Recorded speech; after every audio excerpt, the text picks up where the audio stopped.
The distinguished gentlewoman from Dallas is recognized, Ms. Crockett. Thank you so much, Mr. Chairman. I'm going to go at this a little bit differently. First of all, let me thank each and every one of you for your service to our country. And I think that as members of Congress, we should do everything that we can to support you, and we should listen to you, because this is the work that you do every day, and it's why we bring you in to testify. Seemingly, everyone has different ideas of what you do instead of wanting to listen to you. But nevertheless, I think we could save a lot of time if Congress worked remotely, because I know time and money. Because I know that it takes me almost 3 hours to get here from Dallas. I've got another freshman colleague that is from Hawaii, and we all know what happened in Hawaii here recently. And she travels and leaves her husband and her 2 boys to get here, yet seemingly showing up to work doesn't necessarily mean that you're gonna get anything done. Because the last time I checked, we are currently facing a government shutdown.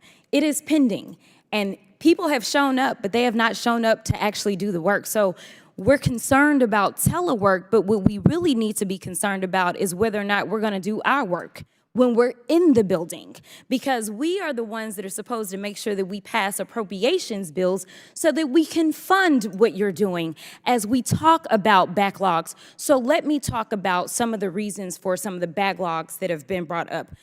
By a show of hands, I'm curious to know, any of your agencies, are they at 100% capacity as it relates to having the workforce that you need? No one? Ain't none of y'all got 100 people? Oh, okay. So maybe you need some money so that you can hire some people. Let me also ask you, and I know that it was brought up a little bit earlier, I believe it was you, Mr. Dorman, that talked about the fact that you are looking at what private industry is doing and competing. Is it not true, and anyone who feels like I am stating a falsehood, please say something. Is it not true that the majority of private industry is offering flexibility and better pay than the federal government right now?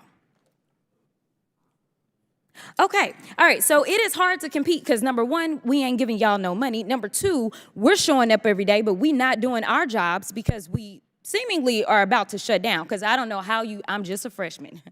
But from what I've been told, I don't know how we're gonna get through 12 appropriation bills in all this time, especially when we keep cutting votes back because they don't have the votes.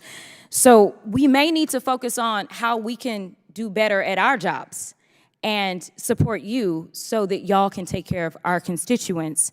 So with that, there are options on the table.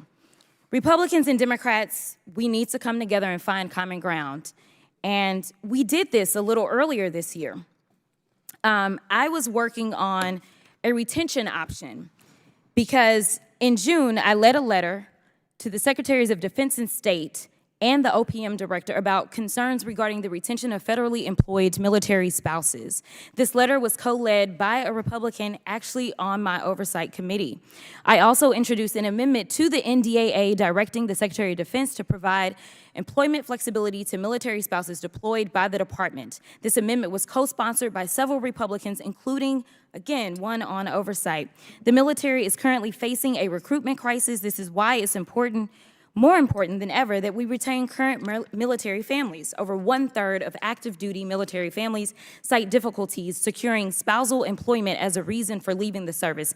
In fact, in the past decade, military spouses have experienced persistently high unemployment rates, hovering around 21%, nearly 7 times the national average. Consider Jessica, a military spouse of 19 years, currently stationed at Fort Bliss, Texas, with her active duty spouse. Jessica is a senior passport specialist with the State Department. Her husband recently submitted his Army retirement packet because his transfer order meant Jessica wouldn't be able to work at State because it doesn't offer remote or telework flexibilities.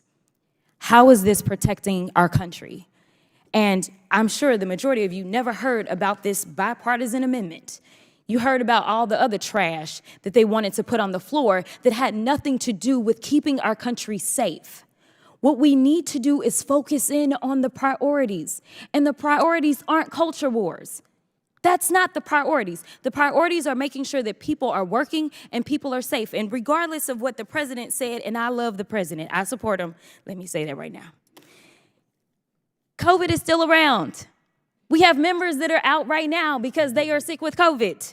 So for those that missed the memo, COVID does still exist, and these flexibilities allow people to not only be safe, but they also make sure that we are keeping our country safe. So thank you for what you do every day. Thank you for putting up with these questions.